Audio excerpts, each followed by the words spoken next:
So the human animal is in big trouble.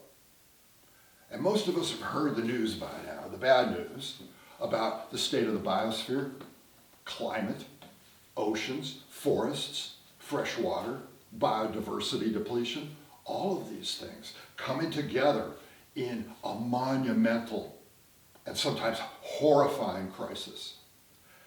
And the urgency and magnitude of this challenge is so immense that it's an all hands on deck situation. In other words, we need everyone on the planet to participate in change, in transformation, in making things better. But unfortunately, we have very little in the way of training for any of this. We do not have training as activists. We do not have an education for fighting or martial artistry. If you come from a typical family, your mother said, don't fight, and your father said, don't lose. And that was it. That was the full extent of our martial education. So, we have a lot of work to do. My name is Frank Francich. I'm a writer and an activist, and I've been working together with my friends and colleagues, John Hagar and Jonathan Logan, to put together just such a training program. So we begin with the popular assumption that activism is only for a certain kind of people, or that it's stressful, it's burdensome, it's inconvenient, it's annoying, and most of all, it's a health negative. But what if we're wrong about all of that? What if we're thinking about activism in the wrong way? What if activism, conducted properly, is actually a health positive? What if it can make the human animal even stronger? That would change everything. And there's plenty of research to suggest that this is true. When people have a sense of meaning and purpose and act on that sense of meaning and purpose, their bodies simply work better.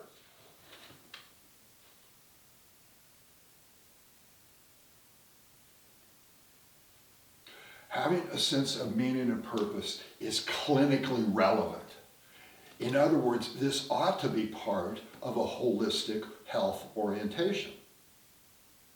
And sad to say, it's typically not included. We spend a lot of time talking about mind, body, spirit, but what about engagement with the world? That can be powerful, and it needs to be integrated into medical practice.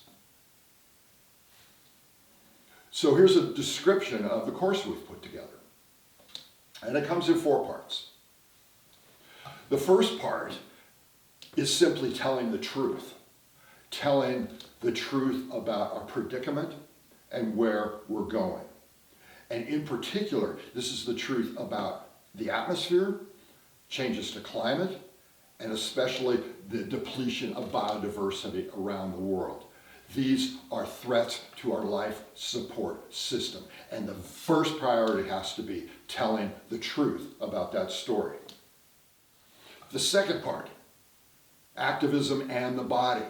What happens when we engage? What happens when we go out and expose ourselves to the world and tell truth to power? What happens when we go outside of our comfort zone? Is this stress good for us or is it bad for us? How to recognize the difference. Part 3, martial artistry. This is all about the outer form of activism. What kind of strategies and tactics are likely to work best in changing people's minds, changing their behavior? Part 4, this is about the inner game, the inner side of activism. Activism as a spiritual practice. What does it mean to get engaged with the world? How do we change on the inside to give us better effectiveness on the outside? And this is what we're trying to do with this course, with this program, with this orientation. We want to promote and normalize the practice of engagement. Promote and encourage lives of relevance. Explore both the inner and outer forms of activism. Integrate an activist orientation into medical practice. build relationships, and offer support to like-minded people in the activist community. This is what we're doing. And it's a positive vision. Here's E.O. Wilson, the great biologist. No purpose more inspiring than to begin an age of restoration. And we would like to invite you to join us. Activismismedicine.net. This is where you can find all about what we're doing. Hope to see you there.